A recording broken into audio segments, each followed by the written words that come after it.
Hello, and welcome to the Environment and Energy Leader webinar titled Making GHG Reductions a Reality, the Importance of Effective Benchmarking, Accurate Measurement, and Irrefutable Quality, sponsored by Montrose Environmental. My name is Jessica Hunt, and I'm the Director of Events for E&E Leader. Before I hand the presentation over to our speakers today, I do want to go over a few housekeeping items with attendees. First and foremost, I do apologize for not being on camera today. I'm having a few technical issues with my webcam. All attendees have the ability to communicate with each other via the chat widget that is open on your screen. If you have any technical issues during today's event, please follow the troubleshooting tips located in the help widget at the bottom of your console.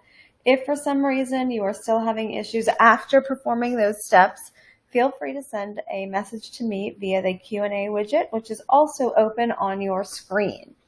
We will do our best to get to audience questions by the end of today's event. But for some reason, if we are running short on time, don't worry. Attendees do have the ability to continue to submit questions on demand as well as via the survey, which will pop up on your screen at the conclusion of the event. Well, I think everybody has heard enough from me this afternoon or this morning or this evening from wherever you are joining us. At this point, I'm going to turn the presentation over to Mark Hall from Montrose Environmental, and I will be back to close up the event. Mark, thank you, and thank you to the rest of the team for being here today. At this point, the mic is yours. Thanks, Jessica, and thanks very much to Environment and Energy Leader for hosting the webinar today. As Jessica mentioned, my name is Mark Hall, Senior Vice President of Advisory Services for Montrose Environmental. I'm pleased to be the moderator today and excited about the next hour's discussion. As companies make plans to reduce greenhouse gas emissions, they're often faced with an incomplete picture of their own emissions. Data may not be readily available and in one location. It may be based on uncertain estimates, and even where measurements exist, the quality of these may be suspect or unknown. But stakeholders increasingly expect that GHG emissions a company reports are an accurate representation of reality.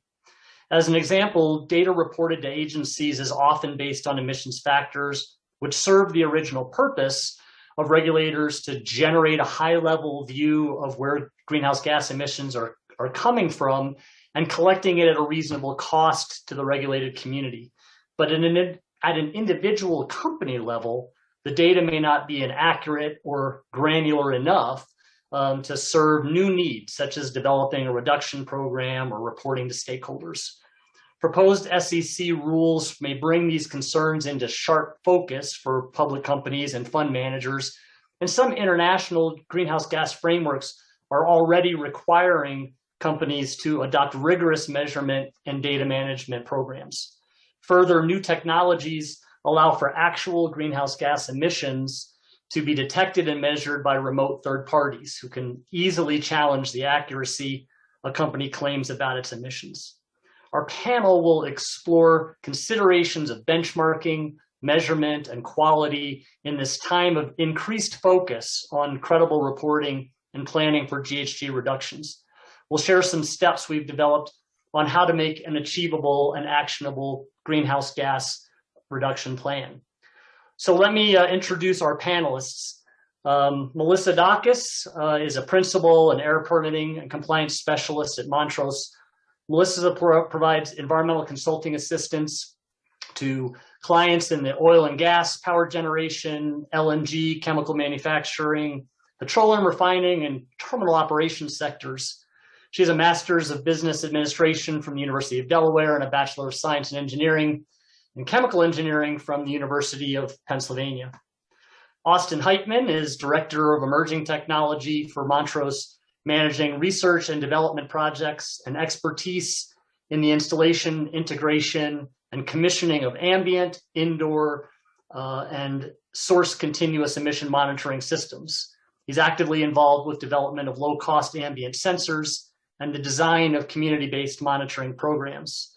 Austin has a BS in Chemical and Biological Engineering from Colorado State University.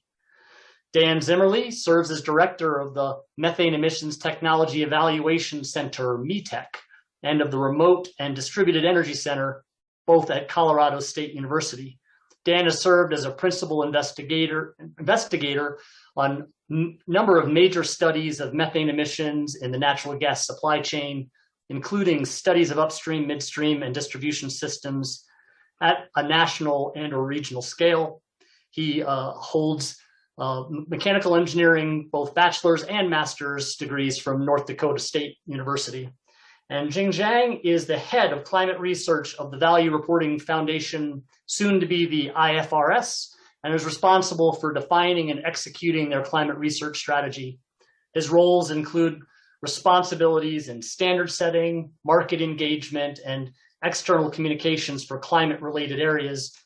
Jing has numerous published books and research papers on financial risk, including the forthcoming book by Risk Publications, Climate Change, Managing the Financial Risk and Funding the Transition. Jing has a PhD from the Wharton School at the University of Pennsylvania and a master's degree from Tulane University. Thanks everybody for sharing your expertise with us today. I'm gonna turn to Jing first.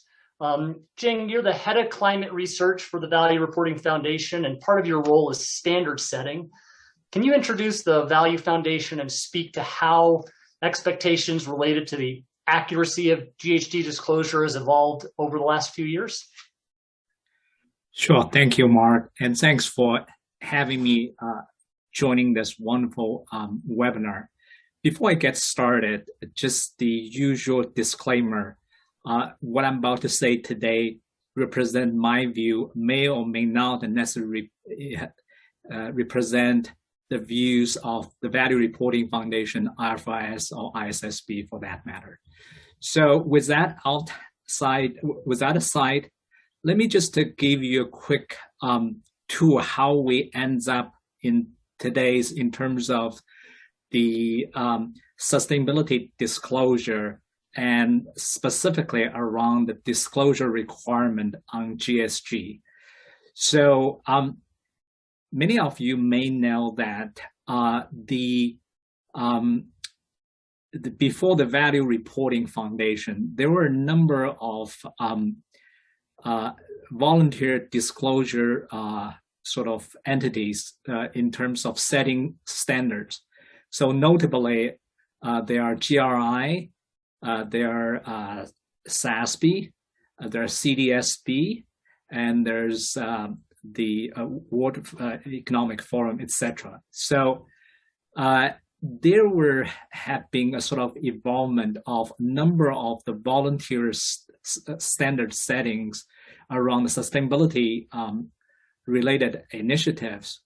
And from the various stakeholder perspective, there's a very strong desire to bring all these volunteer standard setters into something which is more longer term, more official, and more sort of in line with what have already been existence along the financial disclosure.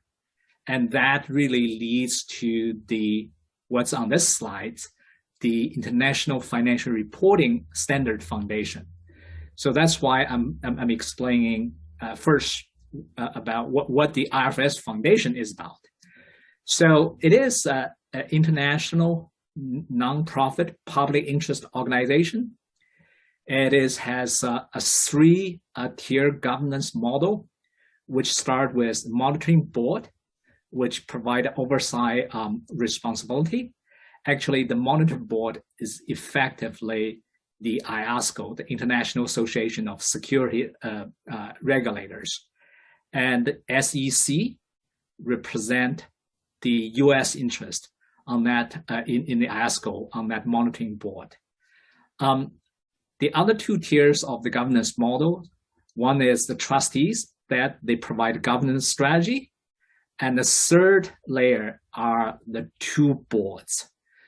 The first board is the International Accounting Standard Board, and they are responsible for setting the internationally the financial statement reporting. So for those of us based in US, the ISSB equivalent in US is FASB. The ISSB, the International Sustainability Standard Board, is the newly established board as a result of a number of volunteer standard setters trying to evolve and merge. So specifically, the Value Reporting Foundation, which consisted of SASB and the IIRC, is being merged as we speak into this newly established International Sustainability Standard Board. CDSB has already been part of that since the beginning of this year. ISSB was the ISSB was established with COP26 last November, and as of last week, in terms of the board members, we have already constituted with the announcement. We already have 10, and the expectation is that we'll get to 14, the full board at the end of the year. So the board has the board piece as well as the technical staff. So I come from the part representing the technical staff, working with the boards in developing and setting the standards. So that's the organization, and it's a very extensive, inclusive due process. And our mission is really about providing transparency, accountability, and efficiency to financial market around the globe. Now, on the international sustainability standard part, we really try to leverage the success out of the IASB accounting standard. If you look at what's actually happening on the financial statement reporting side, outside the US, pretty much everybody else is currently using IASB financial accounting standard. And this is widely used in 140 jurisdictions around the globe. And we're really trying to leverage that. We're trying to achieve something similar on the sustainability related disclosure. Next slides, please. So let me get into a little bit more details around the sustainability standard reporting, and then we'll quickly, hopefully, set the foundation for the GHG disclosure. So what we're trying to do is to develop a standard for global baseline for sustainability disclosure and the digital taxonomy to enable electron tagging of disclosures. We focus on the meeting the information needs of investors. And so on this part, I want to highlight that as we have seen the words multi-stakeholders and the GHG reduction, GHG disclosure, we're trying to serve many stakeholders. And our mandate is really about, at the end of the day, is serving investors. And it's not that we don't care about other stakeholders. We're just trying to stick to our knitting because we feel that there's a huge need in terms of understanding the sustainability related issues for investors. And if we do it well, we hope what we build for investors, can be used by other stakeholders. But we do want to have a focus, have an explicit mandate on investors. And I should also add another point is that when we look at various disclosure issues, there's another lens, which is we're looking at an issue, whether it has any real impact for enterprise value of the reporting entities. And if that's the case, and that will be relevant to investors. We're trying to do it in a way that will enable firms to provide comprehensive sustainability information for the global capital market. As we know that the nature of the issue we're looking at here, emission, as well as the capital flow, as well as what we're trying to achieve, is a really global issue. So that's why we're taking this global view. Another approach we're taking is that is the so-called building block. What this means is that there's a number of aspects. One is around the stakeholder perspective. As we mentioned that we're trying to meet the needs of investors, And hopefully other stakeholders can take what we build at a starting point as a baseline.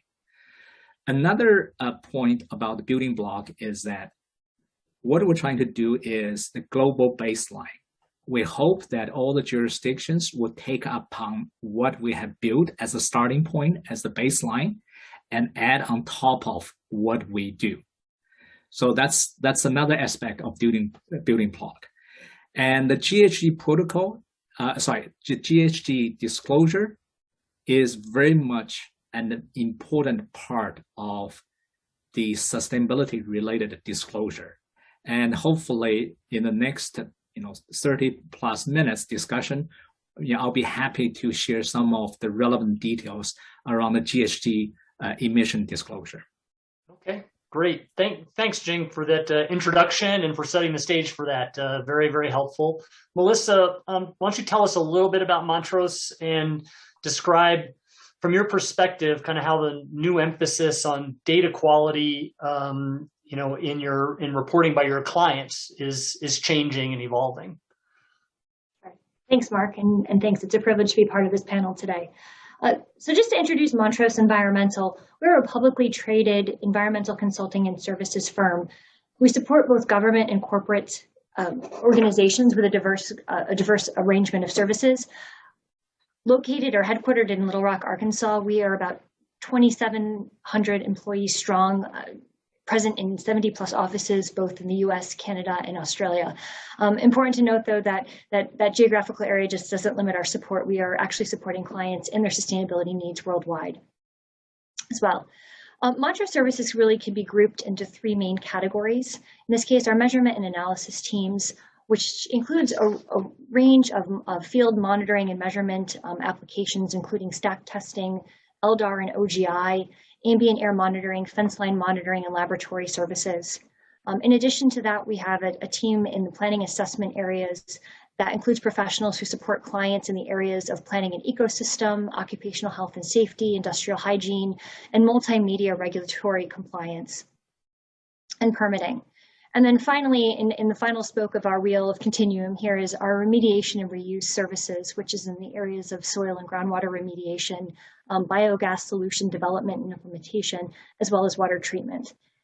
As you can see, we serve clients in all of these various areas across their environmental needs, but we've really seen an uptick in the market and the needs of our clients to go beyond the regulatory requirements that many of these areas focus on. So, and specifically in the measurement and analysis areas where that involves a lot of monitoring, direct measurement, and quantification.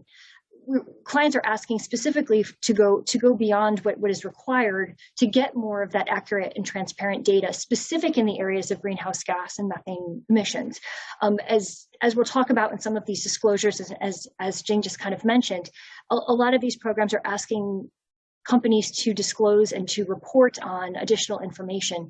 And when the quantification of emissions is based primarily on emission factors, which is a kind of a standard value that may or may not be accurate to your operations, it's also hard to show, transparency in your operations when it's based on these static numbers. So having more detailed monitoring and measurement in these areas to be able to understand what source-based emissions are, and also what are I should say not only the sources individual as a unit, but what are some of the additional sources that maybe haven't been captured in other reporting programs. But that's been a real need of our clients to kind of, again, go beyond what we see as the regulatory compliance phase of greenhouse gas measurement, monitoring, and disclosure, but really into this voluntary to get better and accurate data. That's great. Thanks, Melissa. Dan, thanks for joining the conversation today. We're sort of gonna turn our attention a little bit to an example, right? Sort of the oil and gas industry, where a lot of these voluntary programs are certainly further along than perhaps in other industry sectors. Maybe you could start by telling us a little bit about the methane emissions program at CSU and what were the stakeholders. What are the stakeholder needs that your program and you are trying to address there at CSU? Great, thanks. Thanks for having me today. And next slide.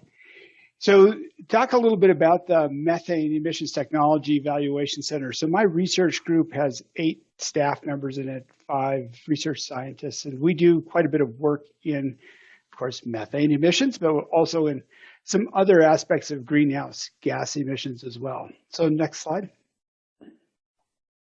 So we've been working in really 3 areas. We've been at it for about 10 or 11 years now. The first one is we run a test center at CSU that's quite famous at this point. There's a lot of people have tested there. And we test leak detection solutions in kind of a mock-up of an oil and gas field. But we do more work than just test leak detection solutions. We spend quite a bit of time developing common methods. So we have an industry advisory board. They fund some work on sort of general experiments, general methods that are of use to all of them.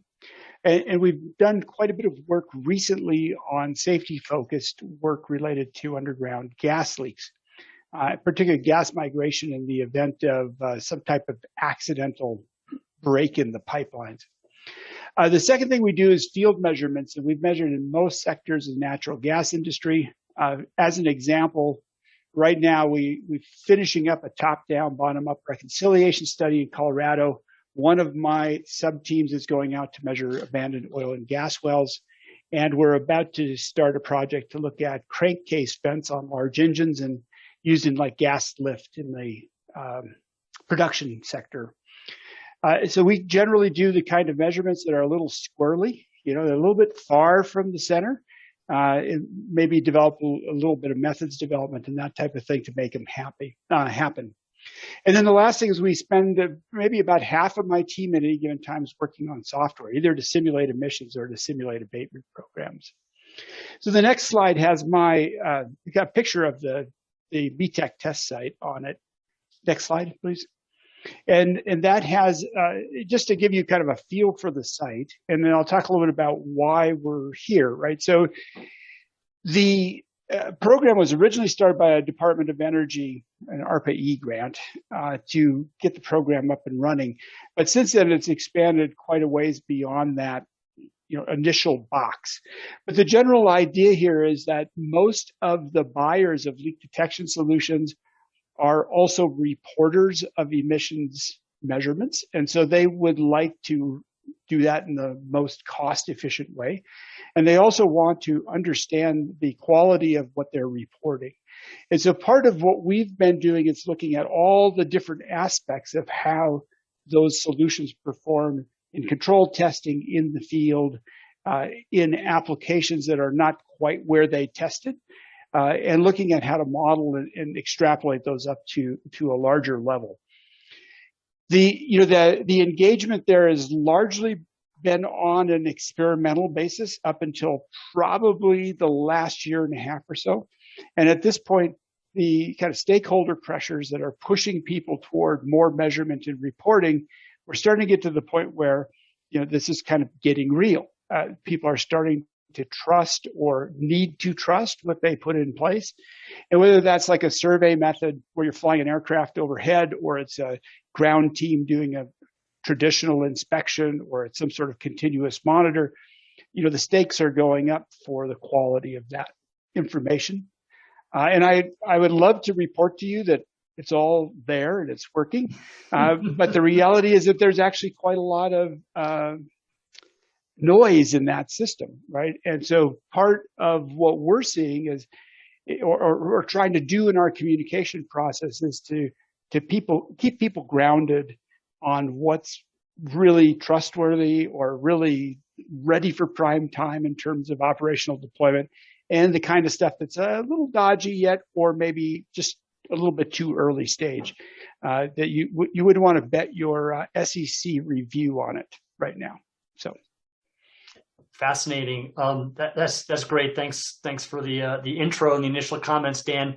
Austin, we're going to turn to you. It's sort of very interesting to me, kind of what Dan is describing, and not surprising probably that Colorado, having METEC in its backyard, has been an early adopter, right, of the sort of a regulatory approach and trying to apply monitoring in a regulatory context with Reg 7 to monitor methane emissions in the oil and gas sector. Tell us a little bit about what you focus on, and you obviously spend a lot of time doing work in Colorado as well, but how are the, kind of the accuracy and reliability of technologies used to measure greenhouse gas emissions in real time? How is that affecting your clients and affecting their obligations? Yeah, thanks, Mark.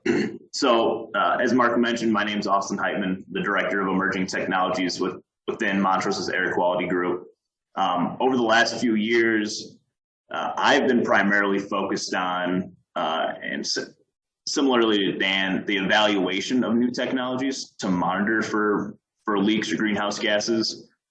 Most of the technology I've worked with are point sensors or continuous optical gas imaging, so continuous OGI devices.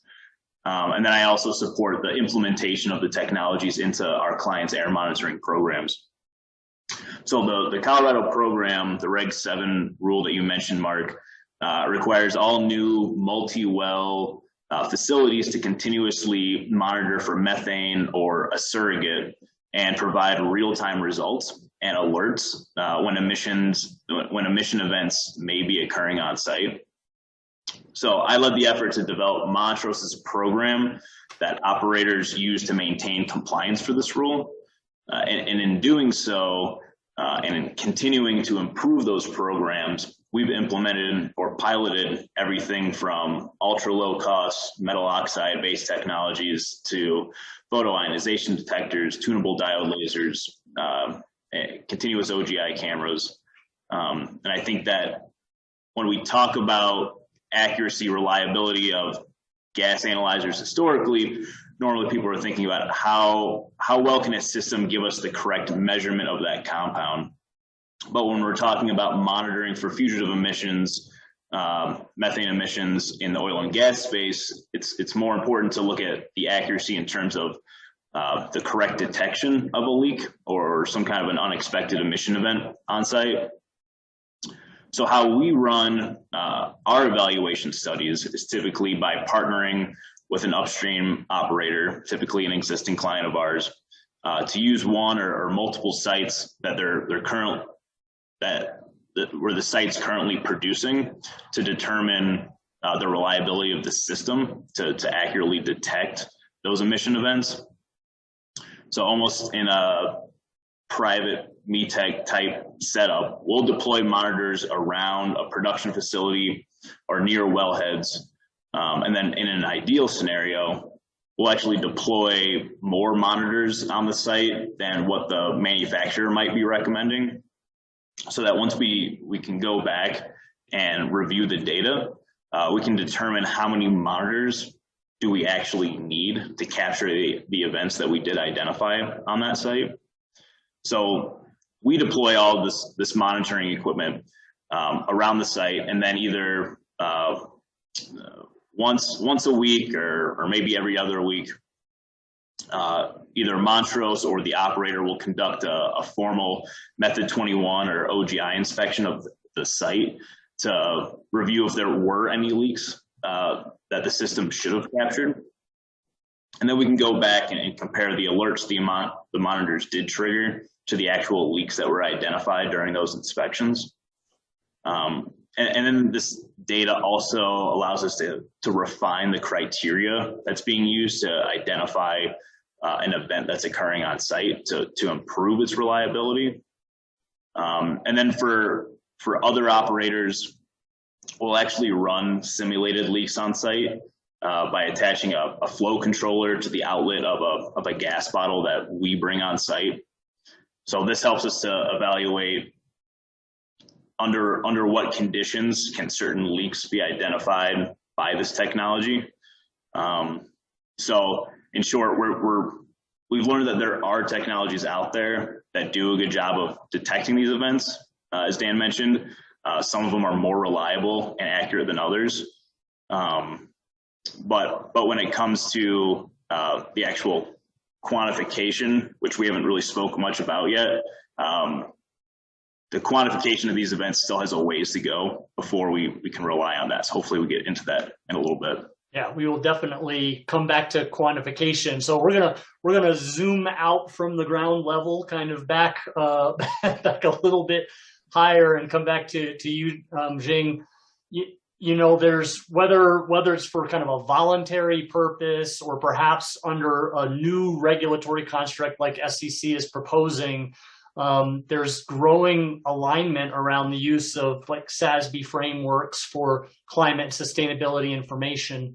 We just heard, Dan and Austin both talk about, the use of emerging and new technologies to both detect, and we'll spend some more time talking about quantification. But before we get into the granular detail, do the frameworks that people are aligning around, do they really address the quality of greenhouse gas data directly, or just an expectation that you kind of gather it and report how you got it? It's a great question. If we can bring up the two slides I have there. So to Mark, to address your question, maybe I'll provide a little more context, and then really I'll try to zoom in to what you're trying to get to. So whether you're looking at SEC proposed climate rule or the ISSB, that's what we put out, the climate exposure draft. And for that matter, there's a European effort that's currently ongoing that they have put out something similar to this SEC rule or the SSB climate exposure draft.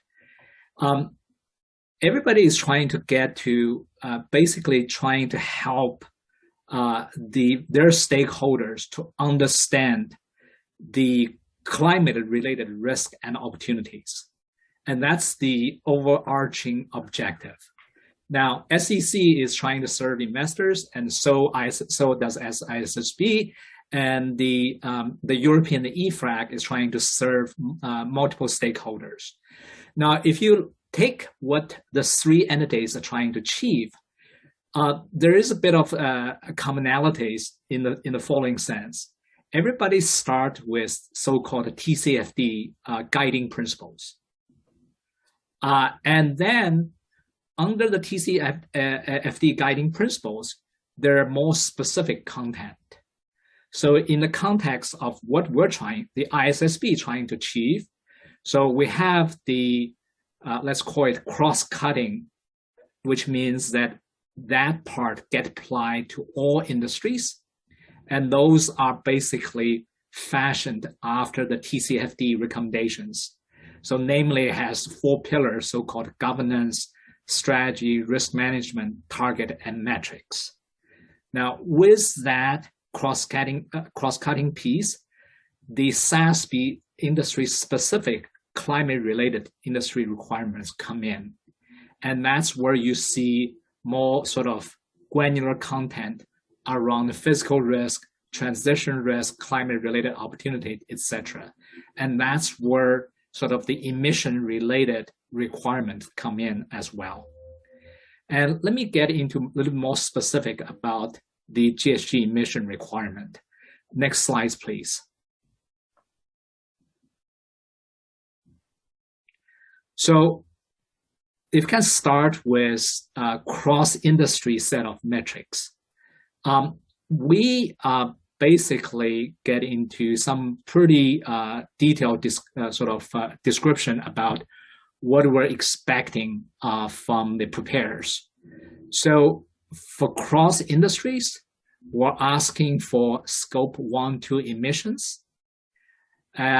These are the disclosure are required separately for the consolidated accounting group. So this is at the parent, at the subsidiary level, as well as associate joint venture on consolidated subsidiaries, affiliates, not included consolidated accounting group. Now, we think that we're asking pretty granular information relative to the previous conversation about at the wells level, at the facility level. We totally understand there's a gap here. But again, we're trying to serve investors, right? Right. And we're also asking the disclosure around the approach used to include emission for how you actually do it, and how you actually attribute the emissions. and why you're making these decisions.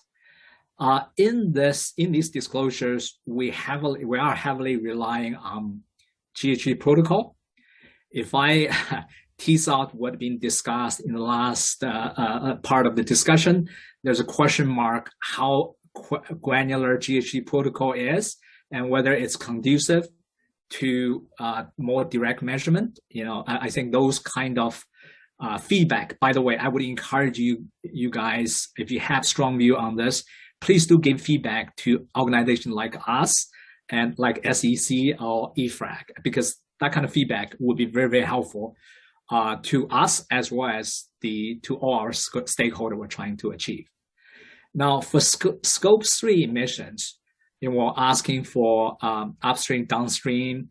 Here we're really trying to enable the investors trying to understand if the scope 3 emission is material, where they come from, what's the context, etc. Now, what I just described are so-called cross-industry metrics. Now, we do have quite a bit of detailed requirement for various specific industries. Those are oil, gas, etc. The usual suspects, so-called the high emitters industries, and that's pretty granular. I would encourage, if you're interested, take a closer look. Now, those requirements had been developed over the last number of years, working with the preparers as well as investors. We understand that this field is a fast evolving one. We've loved, again, we love to hear your feedback and work with you guys to see if there's anything we can do to improve, to serve our stakeholders. Now, lastly, I should have mentioned this. All the disclosure requirement that we have put forth is subject to this so-called materiality assessment. And actually, before that, I should also add, there's another sort of filter, which is the adjective there is significance. So effectively, the climate risk disclosure requirement we're asking, and for that matter, we have also put out a general set of requirements for all the sustainability related issues. There is a so-called significance sort of filter. So what we're asking is, please do disclose the material information of significant risk and opportunities that you are exposed to climate or others and other sustainability related. So effectively, there are two processes of determination. One is in terms of determining whether the risk and the opportunities are significant. After that process of determination, whether the resulting information is material or not to the investors. So now get to Mark your question, the data quality. Now, we care deeply about the data quality, but that sentence is not in our disclosure requirement. But you can see that if we use the analogy from the financial statement, right? We know that the financial statement, the accounting statement, right? There are a lot of the eyes on that. So many people are involved in U.S. with the SEC and the various legal requirement, right? There's just that. So what we're trying to achieve is that we're trying to bring the sustainability related disclosure, trying to get to basically the same level as the financial statement disclosure. So you can see that kind of degree of requirement naturally implies a certain set of, I would call, very rigorous implication of data quality, accuracy, etc. Right? That said, I should also add that we try to be useful, provide decision useful information to investors, but we need to do it in a way that will not introduce undue burden on the preparers. And we would like to see that the sweet spot is that if the firms, the preparers, for your own purpose, your own internal risk management or business planning, if you need to do that, and also that set of information will be useful to investors, that's really the sweet spot, and that should be the starting point. There's some very interesting, kind of probably similarities between accountants and engineers. We've got a lot of engineers on this call today, but I want to go to you, Melissa, because I think what Environmental Defense Fund, the environmental NGO did with a lot of studies that they've done kind of over the last 6 or 7 years is demonstrate that the methodology that was being used by EPA that was really designed to try to not be burdensome, right? To try to gather information, but do it in a way that wasn't burdensome, was not a very accurate representation, right, for at an individual facility level, and that's given rise, right, to the oil and gas methane partnership and some other similar frameworks. Can you talk a little bit about why you think so many oil and gas clients are committing to the OGMP when maybe under the sort of the scenario that Jing just described, maybe it's useful, maybe it's not for them, but they feel a lot of people feel like it's important now for them to kind of move that direction. No, absolutely. You're right on, Mark. And I think what we're seeing, we've known for a long time that emission factors are, when they were originally developed years ago, it was a good estimation at the time with the data that we had available. And folks have been using that. And that has been what has been specifically to U.S. industries in particular, across all sections of the mandatory reporting rule in particular. A lot of that was based on emission factors. And in many cases, it can be a gross overestimation or underestimation of a company's emissions. Specifically in the oil and gas space, we'll use this industry kind of as a case study in this discussion. We have found that there is a huge departure. I'll use one kind of example, a particular type of source, which are called pneumatic controllers that are in oil and gas that emits methane as part of their operations. They're actually designed to emit methane in the way that they operate. Using the GHG emission factors out of the reporting rule versus some field data, some actual engineering calculations on how much these units are emitting. I know an operator that their emissions were a difference of about 2/3 higher using emission factors than in actual emissions. And so when you're looking at that, and especially when you're talking about disclosing and reporting and quantifying emissions for various programs outside of just what EPA is requiring, and in some cases this could have financial implications in particular, that is a huge discrepancy in what you're calculating. What the Oil and Gas Methane Partnership has done a really good job of putting together this framework. This is a European-based framework, and this is what a lot of the European regulations are being formed under. Europe did not have as mature of a program initially with GHG reporting, and so there was a lot of disconnect even with the use of emission factors in various other areas of the world. But they've developed this framework in particular, which has a focus on transparent methane emissions. They're driving towards this source-based emission quantification. So right now, you can see kind of on the representation of this slide, there are various levels. For most folks, based on US reporting, we would be located at that level 3, which is the use of generic emission factors on the source level.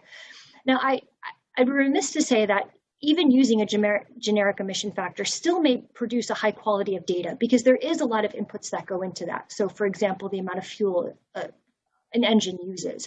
So there is a level of measurement. I don't want to misconstrue the fact that there isn't some level of actual source-based measurement happening in order to develop those calcs.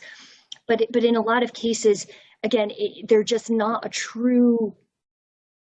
not very accurate for what might be happening in the field based on different field conditions, et cetera. So what OGMP is driving operators to do is to set up campaigns in order to do a emission source level determination of emissions across all of your different assets and types of sources. It also has a materiality component to this. So the idea is to look at the top 95% of what is causing your emissions. And in this case, so it's really trying to target what is causing your emissions or where they're being produced from.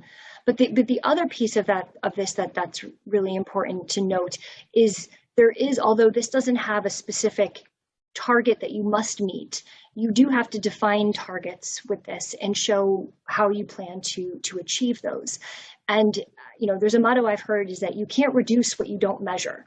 So in a sense of not having an understanding of where you're generating these emissions and being able to put your reduction programs in place, or even being able to offset, if you don't have a good idea of what that baseline is and what that inventory is, it's going to be really hard to be chasing a target that doesn't move when you're using just emission factor based on your inventory.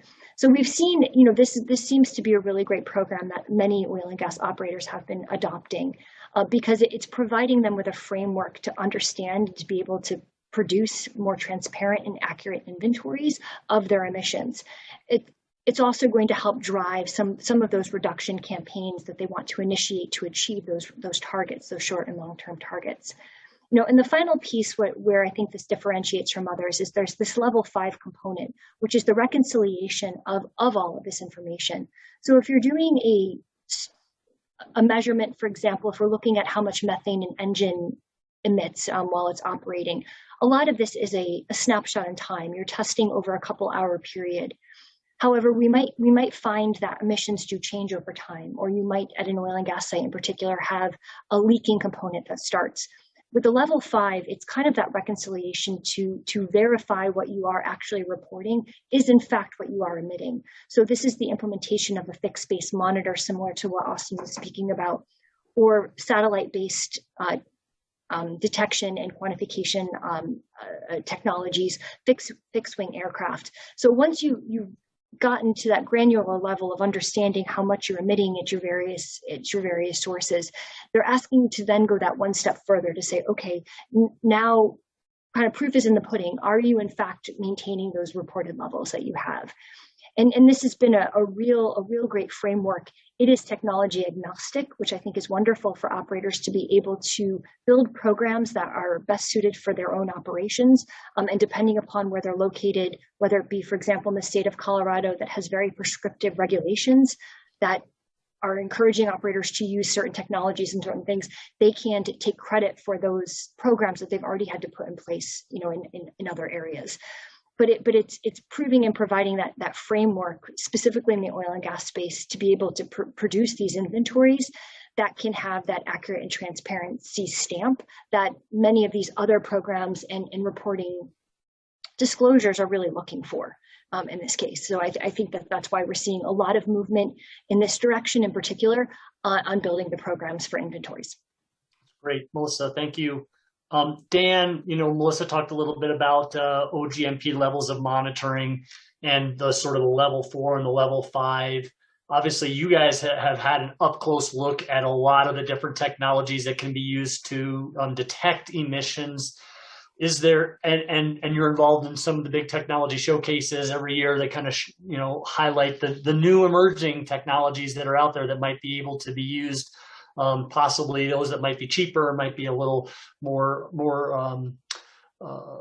efficient to deploy. But should we continue to be focused on new technology, or should we be focused on effective deployment of the technology and figuring out how to better use that technology and manage the data coming out of it to inform action? So I have a little bit of a different take on where we are with emission factors today. So let's take a little detour and then we'll come back to your question. So if you look at the way the emission factors-based reporting programs were set up, they make two fundamental assumptions. One is that the things you don't know about are like component leaks that you need to go measure. And the other assumption they make is that your normal process emissions like combustion exhaust, flares operating, dehydrators, and so on, that all of those, at least from the oil and gas industry, all those are kind of operating nominally, and you can calculate their emissions. What we've found when we've gone out and measured over the last couple of years is that's not true. Okay, those process emissions are the abnormal conditions of those process emissions are accounting for the vast majority of emissions in almost all the large emitters. And so I think that all of the measurement technology interest is really around finding those items. Okay, and so this produces a bit of an issue for companies because a lot of times what they're trying to do is put these measurements together with their inventory program. And then the idea is that they're going to measure and fix and they're going to reduce their inventory. But the reality is that the stuff ain't in their inventory because it wasn't there in the first place. And when they go out and measure it, they're going to find stuff that wasn't in there. So like a good example of that was we're doing a campaign here shortly to look at crankcase vents on engines. And we know that those crankcase vents are kind of on the same order of magnitude as the exhaust methane slip. So this is a pretty big number, but it's in nobody's inventory. So once you find it and you need to do something about it, the problem is you're not reducing your emissions that you reported, you're reducing your emissions, but you hadn't reported it. Okay. So there's a little bit of this problem right now as people continue to discover that they painted their house, but they missed a few boards. And so they're like going out and continuing to go patch up the paint job on their house. So I think, so that's part of what's going on. So now this has gotten to the point where, and I suspect Austin will talk about this in depth, so I won't go into too much detail, but one of the first things you want to do with an emissions monitor program is to find the process upset conditions that you weren't finding before and you weren't accounting for. Okay, so if you have a stuck dump valve or a tank is open, or to go back to the pneumatics that Melissa mentioned, we did a study on the midstream sector and we measured 45 intermittent controllers for 3 days. And out of the 45, 60% of them were malfunctioning at some point. So they had emissions that they weren't supposed to have, 60% of them, right? So these are like class problems that people haven't discovered. So the idea, I think, is to find these things that we don't know about and find them really quickly so we can fix them and presumably then report them. Okay, that's a much harder problem. Okay, finding and fixing is relatively easier. It's not easy, but it's easier than finding, quantifying, estimating, and then fixing. Okay, which is a much tougher problem. So I think where we are right now on the leak detection technologies is that I'm actually going to get to your question. So on the leak detection technologies is that everybody really focused on the sensor. Everybody likes the toys, right? So they like what the sensors were and they like their deployment method, particularly if it's drones and they can fly around and stuff. But most folks kind of, omitted the little problem of analytics in the back end, which is like super expensive and hard to do. And so what you've got is better and better sensor systems with a couple of, let's say we're learning how to do the deployments better, and the analytics are way behind and are still struggling to catch up. And so as a result, when we go test leak detection solutions today, for example, it's not unusual to see quantification reports that are off by a factor of 10 or 20, and even mean quantification reports that are off by a factor of 5. Okay, either they're 20% of what they should be or they're 500% of what they should be. And that sort of goes across the entire, in the entire suite or portfolio of measurement solutions, but it's not uniform. There are some solutions that are further ahead or they constrain their operations more, they do better. There's some that are writing checks that their tech can't cache. They're going out in many places that are doing poorly, right? And so I think the real struggle or the real challenge right now is not, more sensor types or more deployment types. I think that's kind of like, it's almost like a Chinese menu. We've done just about every sensor and just about every deployment at this point. We don't have to fill in any more squares. So the real challenge is around the analytics. So once you get that sensor measurement, what do you do with it so that the information is actionable? Yeah, no, it's a really it's an interesting question. Let me go to you, Austin. We're starting to run out of time, and I want to get to a couple of audience questions, but I have to be able to swing back to Jing too. But let me ask you on the quantification side, right? So everybody wants to be able to, kind of find a better way of quantifying emissions using technology, right? Because if you can you can fly over something and get the number and report it, that's awesome, right? A lot less effort and all that. Where are we in terms of the ability to use these technologies to do that kind of quantification? You're on mute, Austin. I knew that was going to happen. Good question. So there's a lot of technologies out there like satellites, aircrafts, drones, sensors that provide some kind of an estimated quantification. I think I'm supporting what Dan was saying. I think the strong suit of these technologies is to identify whether an event is occurring or not. These technologies have shown that they're capable of doing that. In the pilot studies that we've done, we've confirmed that they're relatively reliable and accurate in identifying there's an event occurring. But when it comes to quantification of emission rates, when you can expect 40+% error in some of these methods, as Dan just mentioned, they've seen quantification being off by a factor of 10 or greater. We've ran pilots where we've co-located point sensors, and they're able to correctly identify that the emission event was occurring, but they had quantified mass emission rate differences between them of 50%. So again, when this rate is being reported, the rate that's being reported has the potential to have financial consequences, as some folks on the panel have mentioned earlier. That error is significant. I like to use the analogy, if I knew that the device that measured the gas that I'm pumping into my car had the potential to overestimate the actual amount of gas that was being pumped by 50%, I would go and get gas somewhere else. So the tools are great for identifying the leaks. Typically what we do when we manage a program, we rely on these methods, and these different methods can support each other in identifying with a high level of confidence that there is an emission event occurring. And then we can kind of bin the relative size of these emission events so that our clients can more efficiently deploy their resources to go and take care of these problems. But we actually have a separate kind of handheld technology that we typically use to go out and quantify these emission rates. So we're going out to the site, if someone's going out to the site anyways, to repair and confirm these emissions are occurring. So when they're out there, we're going to use some other type of more reliable method to actually quantify the emissions. Yeah.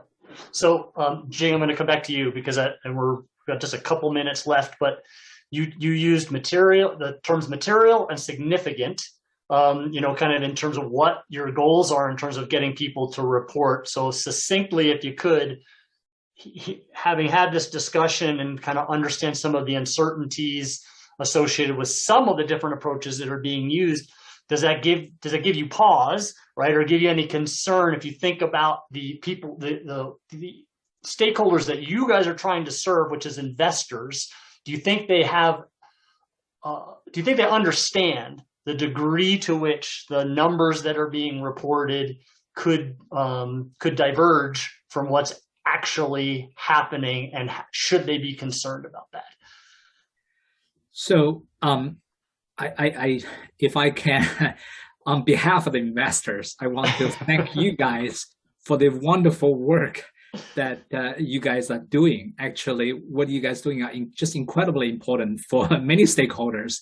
And let me just, from the investor perspective, now, why they care about the emission numbers.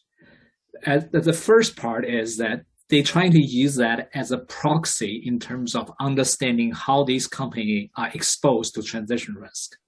Now, if the companies emit a lot of GHG gas, and that's a strong indication, I'm obviously oversimplifying the picture here. Now, that's the starting point. Now, if it turns out so this is the first layer of the transition risk. So how much they're exposed to it.